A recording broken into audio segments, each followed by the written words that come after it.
Hello, my name is Deborah January Beavers. I am president of Houston Wilderness. And today I'm going to talk about the Ecosystem Services Primer that was put together shortly after Hurricane Harvey in 2017.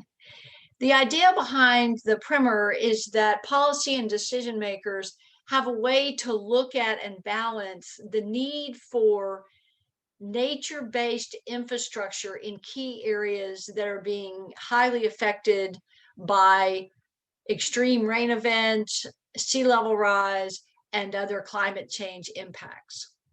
The primer is designed to provide a six-step process in looking at and weighing ecosystem services options with whatever the infrastructure item that needs to be developed or created for a particular area. So a little bit about Greater Houston, Texas. The area indeed does include the city of Houston, but really there's a variety of different types of subdivisions that circle Greater Houston. And so for that reason, really the area, the coverage area of particular concern in terms of long-term sustainability is an 8-county area: Harris County, where City of Houston is, and then 7 surrounding counties. That's almost 5 million acres of land, and all of it is impacted in a variety of different ways in terms of water quality, air quality, flood control issues, and other ecological challenges. The other interesting thing about this region is that it is made up of 10 distinct ecoregions. So we have everything from forests to prairies to coastal wetlands to bottomlands and a myriad of waterways, which I'll go into. In terms of ecosystem services, we really divide them into 3 categories. One is this coastal wetland marsh areas, and there's several ecoregions associated with this area. And these are some of the ecosystem services that provide benefits to our region based on the ecological function of our wetland marsh system. And then also we have these more upland prairies that again provide a very critical types of ecosystem services that we need in order to have the sustainability and, for that matter, create adaptations to handle the continuing climate change impacts. And then lastly, our forest systems, of which we really have 4 in terms of ecoregions.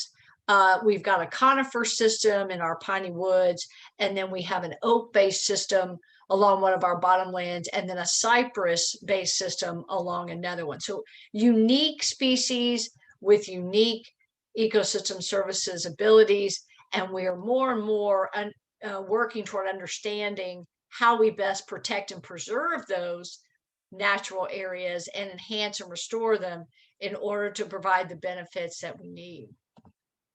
The other thing to know about our region is that we have a myriad of waterways, well over 20 of them, that run like fingers through our region, many of them 40 miles long. And so this makes up our watershed system, but it's a challenge, you can tell just by virtue of the number of waterways involved. And all I'm showing here are the major waterways. Within, of course, and connected are thousands of tributaries associated with each one of these creeks and bayous. And then what I also haven't highlighted, but you can see on the screen, is that we have 3 major rivers that flank the region: Trinity on the east, the Brazos River on the west, and then the San Jacinto River, which runs kind of right down the middle. Another key aspect of our region that's real important for ecosystem services and nature-based infrastructure projects, and one that's fairly new for understanding how it impacts our region, is our soil content. So before Hurricane Harvey in 2017, there was a general thinking in the community that we could use benefit transfer to have an idea of how our soils react in our prairie system, forests, and on our in our coastal wetlands in terms of the amount of water absorption, for instance, that our grasses and trees provide in our soils. But after Harvey and such a big rain event occurring in such a short period of time, we realized that that our soils did not act at all the way soils, for instance, in the upper Midwest of the United States behave, because we are so clay-based with our vertisol and alpha-sol soil. So terms that really weren't used that much before 2017 became very well used and are used a lot now in our region, to understand that we've got significant clay pans throughout that 5 million acres of land, some of which at the vertisol level with basically just 12 inches of topsoil on top. In our more alpha sol soils, we do have a little deeper, sandier loam, but it's significant in trying to plan and then create projects that take into account the amount of water that our soils can hold, but that it cannot absorb at the levels that many other regional areas are able to do. So let me talk a little bit about Harvey itself, Hurricane Harvey. The hurricane itself did not actually hit Houston. It actually hit farther south in Texas, but the backside, as they say, of that hurricane is actually what was so impactful and devastating to our region. So by Friday, as that rain hit our 8-county area, and then through Saturday and the next day, Sunday, we were hit almost across the board in the region with 50 plus inches of rain. So this shows you one of our bios with the camera aimed in the exact same location in all 3 days. And you can see Friday it's filling up, Saturday it's starting to go over the banks, and by Sunday it is well into homes and businesses all over the community on each side of this bio. And you can tell from those waterways I showed you, there are communities along each one of those. And if each one of those flooded, which they did in Harvey, that meant that our entire community had a lot of impact, devastation associated with flooding. However, I do want to mention, and I'll bring it up again a little bit later, not all the communities flooded, and nature-based infrastructure already in place in those places is why they didn't flood. And so they are now recognized as what we've got to do a whole lot more of. So this is another interesting slide. It was taken by NASA a day or two after Harvey left, or the rains left. It shows you the amount of sediment that occurred in our region. And you can just tell by looking at this that there are areas that are light brown that should not be brown. For instance, Galveston Bay and out into the Gulf of Mexico, all that beige color is all silt and sediment that made its way downstream over that 72-hour period.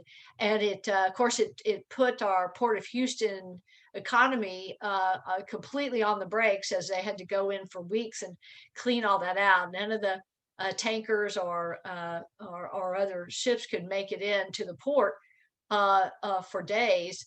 And it also cost millions of dollars to remove. But also even look at the rivers, Colorado River, Brazos River, and then over farther east, 2 of those other rivers. The fact that you can see the brown, because those generally, and many of them are flanked with mature trees, tells you just how far onto land the sediment and silt made it occurred. And then you don't see it here because it's so far back, but those different bios and creeks I showed you earlier, many of them also just had mounds of sediment that had to be removed after Harvey. So again, a wake-up call of, we got to do something about this. We can't continue this kind of devastation, and we know we're going to have more rain events. And in fact, we've had them. Not as extreme as Harvey, but still, causing area flooding in different places. And there's a recognition in our region that another Harvey type of occurrence could easily occur during any summer hurricane season. So one of the things that we have done to work on that long-term sustainability is we came together, and this was started before Harvey, but since Harvey, we've created these 3 key goals that we see as an important part of long-term sustainability for our region. And this 8-county regional conservation plan was put together with a steering committee made up of governmental, nonprofit, and business entities, recognizing that it was the first time we actually came together and thought about how we might go about a large regional conservation effort. There's a database system associated with this that tracks all projects, environmental-based projects in need of full or partial funding. And then it also tracks how much protected preserved land we have. And I'll show you a map on that in a minute. But these 3 key goals are a really important part of this plan. And that will be the long-term aspect of working toward how we both adapt and mitigate for these climate change effects. So the first one is to work toward 24% in protected preserved land by 2040. Currently in our region, we only have 14.7% of the 8-county region protected, preserved in some way. So we need to double that amount.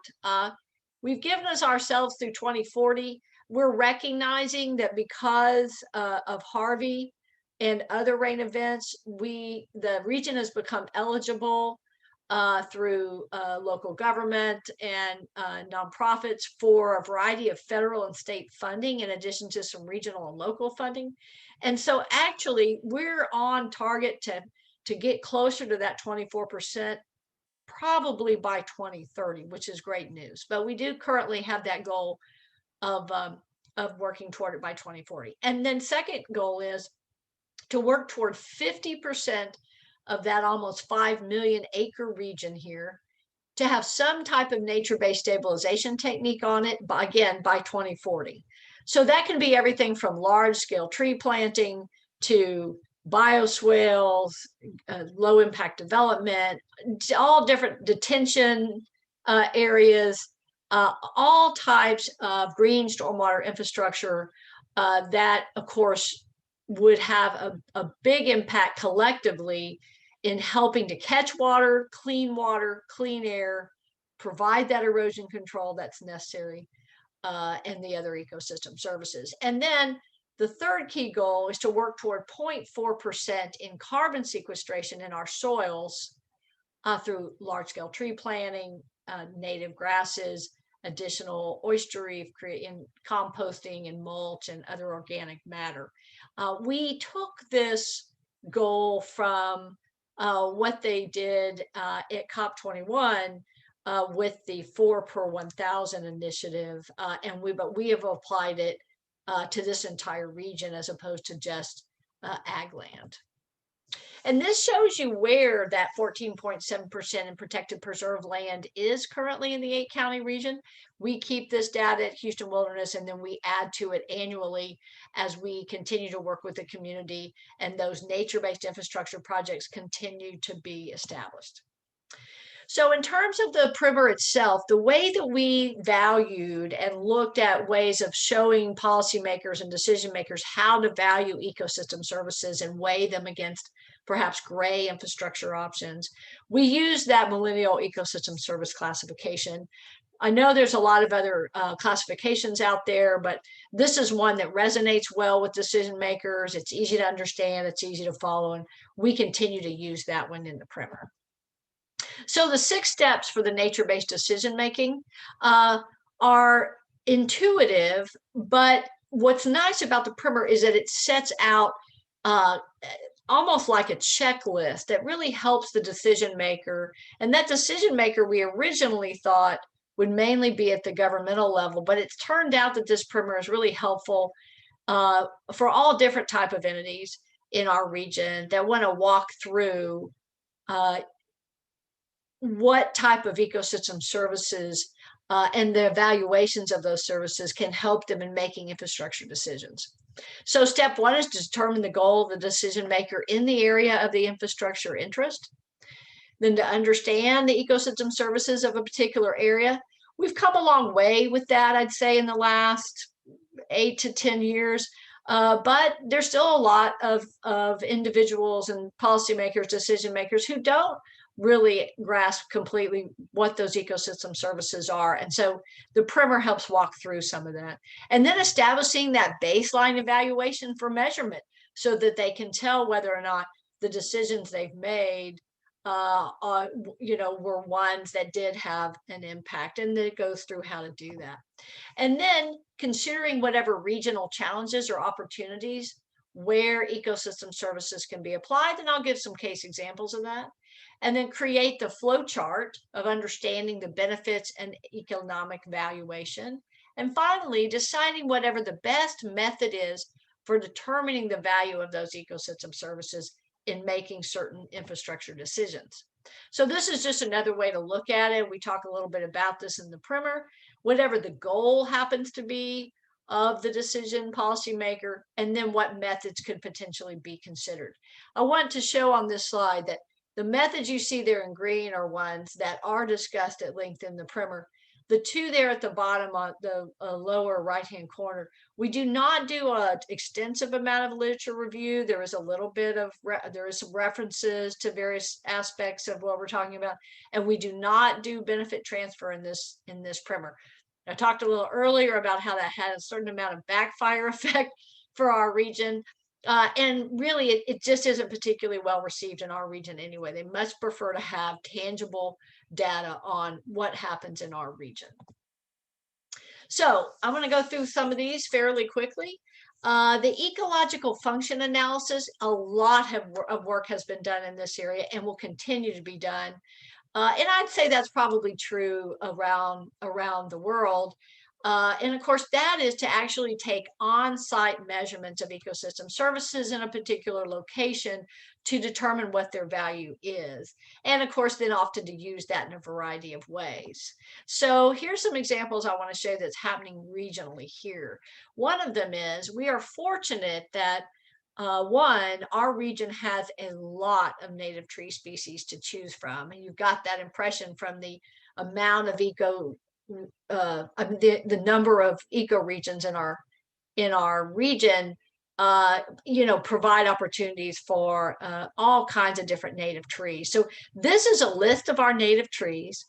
And what we were able to do is through two different resources, we were able to actually calculate the amount of carbon sequestration, greenhouse gas absorption, and water absorption of all of our tree species. And then because we were able to do that, we could then rank those tree species and look at the different levels of ecosystem services that each one provides. And then we've gone a step further in the region, and we've actually started targeting those top 15 or so tree species that are high in water absorption, air pollution absorption, carbon sequestration.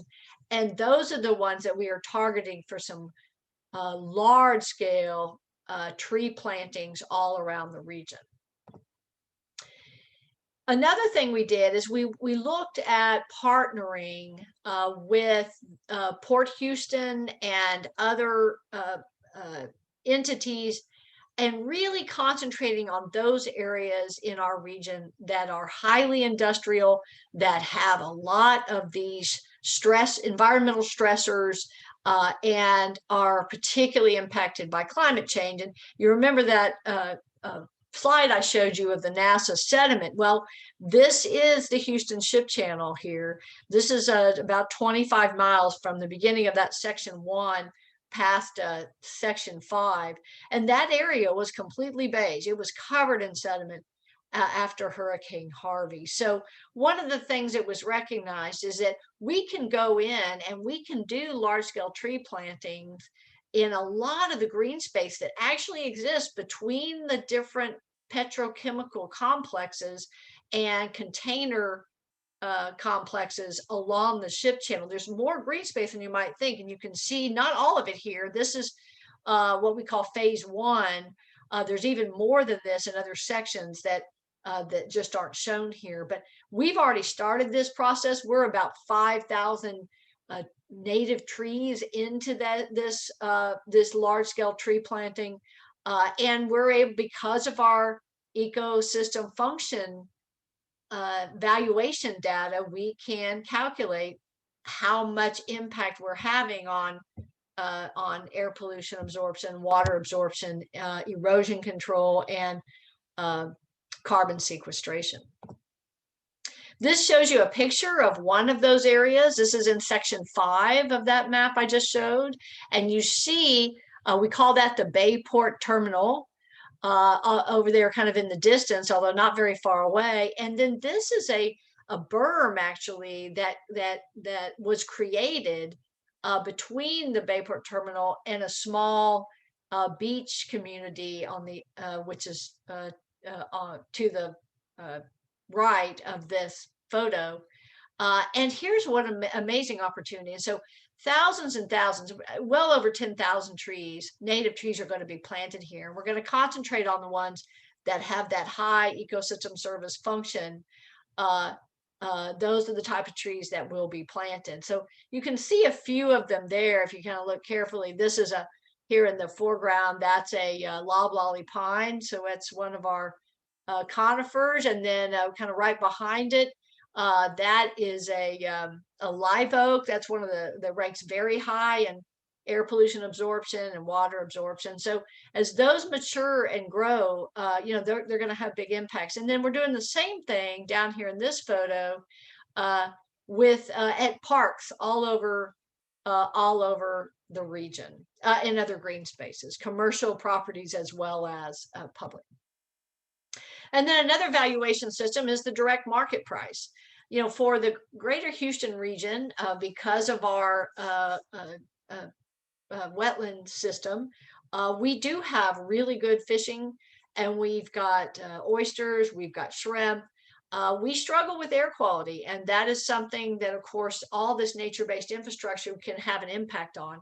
But so these valuations fluctuate regularly, as can occur really all over the world.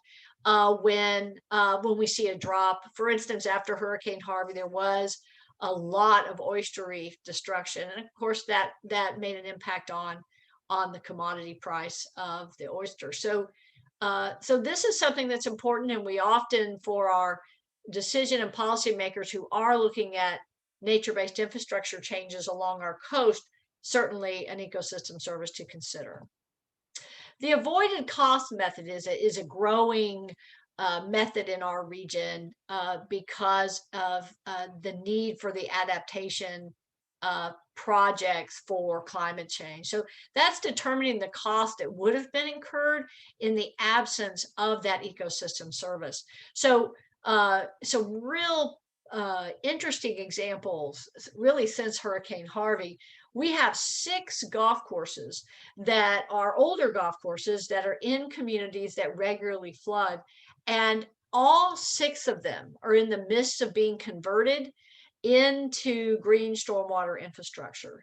So one of those 6 was actually near completion at the time Harvey hit, and that's an example, as I mentioned earlier, of a community that would have flooded but avoided flooding because they had converted this golf course into a stormwater infrastructure. And so now there's 5 additional communities that are all frequent flooders.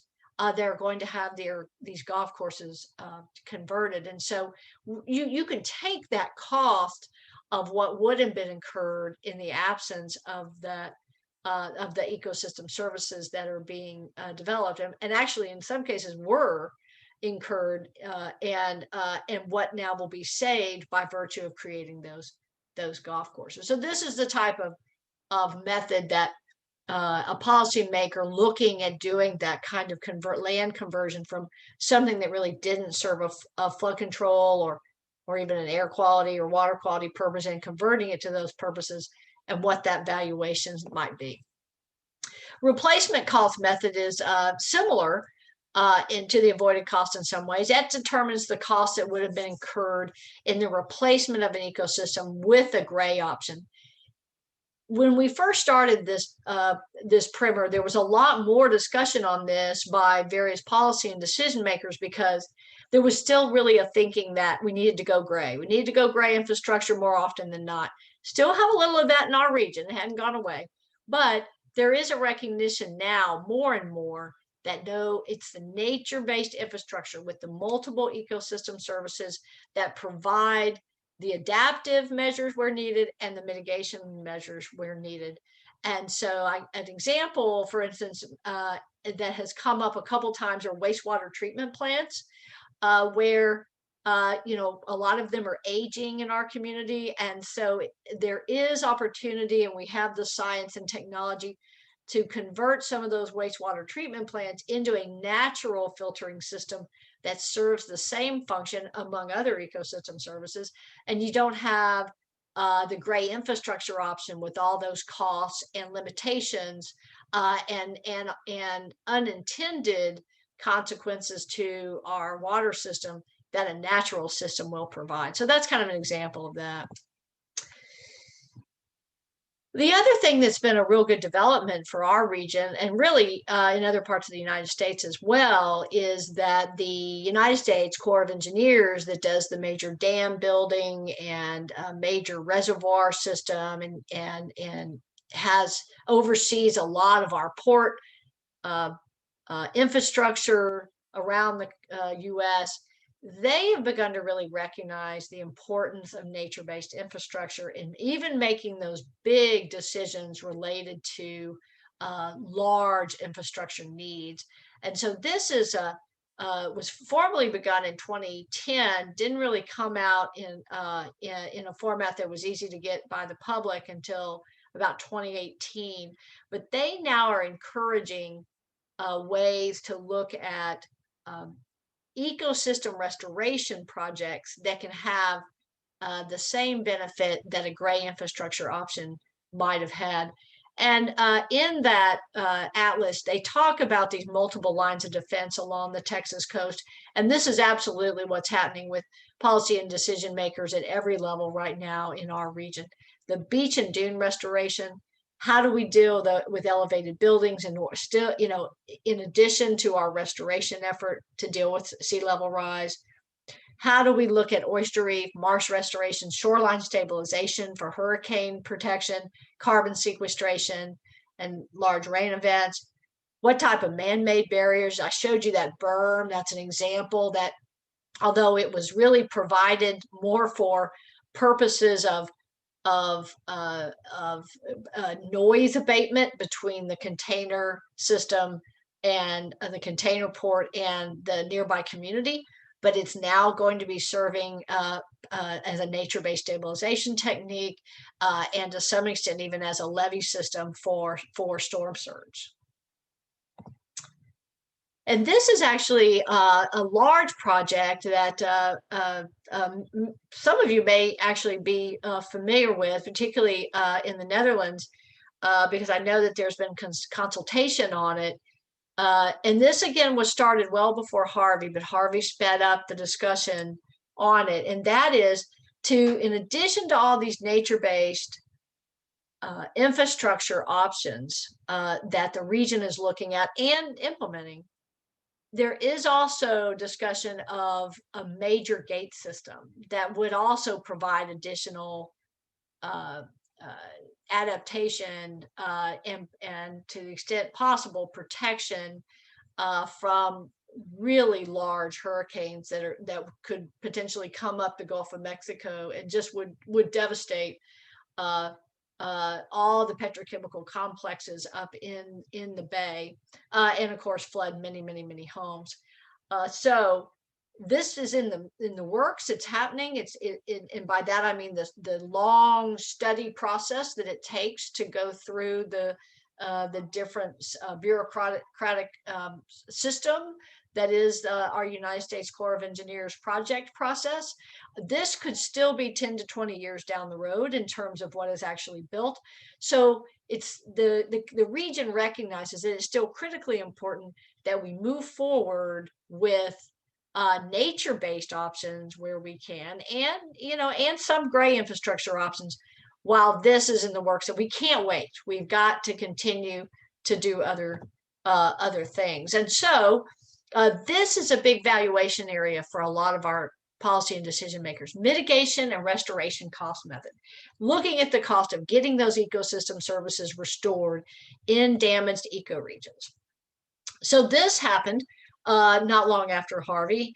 It might seem intuitive to some of you who have countries where putting large amounts of funding toward big environmental needs is a fairly easy process. That is not an easy process in our area, in our state, even a very conservative state. So spending large amounts of money on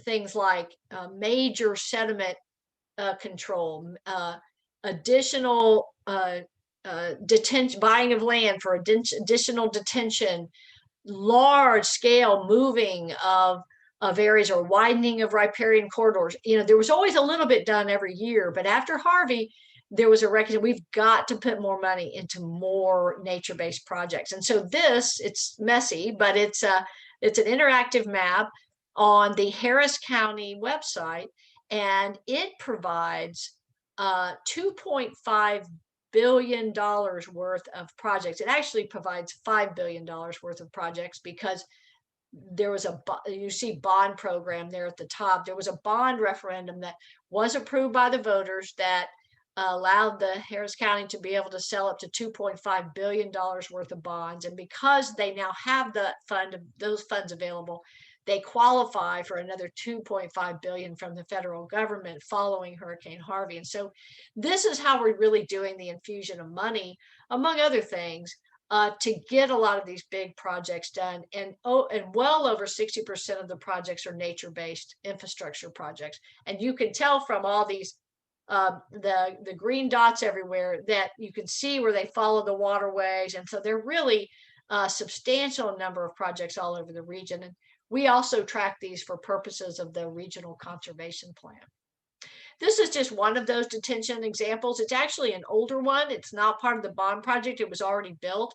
But this is the kind of thing that now there's the funding available, and they've looked at the ecosystem service valuations. They understand what valuing multi-ecosystem services does to a project in terms of increasing its importance and it's the economics of it. And so this is one that actually is at the mouth of that same bio that I showed you the pictures in the 3 different days as the water was more and more over the banks. This is at the mouth as it flows, right before it flows into Galveston Bay, and it shows you this is actually a filtering system that actually helps through a tidal basin process. It actually filters and cleans water. It provides a huge, as you can see, flood control detention area. It provides erosion control. You'll see the trees there in a lot of those places, and then trails. So you've got a recreational component too, and it's very popular. And this is the kind of thing we're trying to do all over the region. And then lastly, the other value I want to mention is the hedonic pricing. So that, of course, is what it sounds like. It's when you value the recreational aesthetic services, ecosystem services associated with various nature-based infrastructure that you create. And as is true again all over the world, but in our region, when you create, for instance, the conversion of the golf courses I mentioned to these green stormwater infrastructure, they also put in some trails and some nature boardwalks and that kind of thing that doesn't have any impact if they flood. It increases the property value of the homes. And so, that's an important valuation as well. And we include that one in the primer. Want to do a quick touch on benefit relevant indicators. This is another community. It's a newer community out west in our suburban area. But this developer recognized that this was built well before Hurricane Harvey. They recognized that you had to add more green space to these communities, that a lot of those older communities that have been built were built with not anywhere near enough detention area. And for that matter, just attractive green space that could serve multiple purposes, including flood control, but also recreation, as you can see the trails here, but also natural amenities, things that people will pay more for a home in order to live near. And in Hurricane Harvey, none of these homes that you see surrounding this green space, this nature-based infrastructure, none of them flooded. And they directly uh, uh, correlate this piece of green space here with, which is very large, with the fact that these communities did not flood. So the benefit relevant indicator is here, they did not take the exact valuations of the ecosystem services in making this green stormwater infrastructure decision. What they did, though, is they've been able to take those indicators that people will pay more for the homes. That's a hedonic pricing. Because they built this green space. They're seeing more wildlife come into this area because of this green space. Their homes didn't flood, so they saved all the, the money that would have been associated with those homes flooding, even in a 50+ inch rain event. They know that they've got carbon sequestration that they could be counting because they know what their tree species are that they've planted.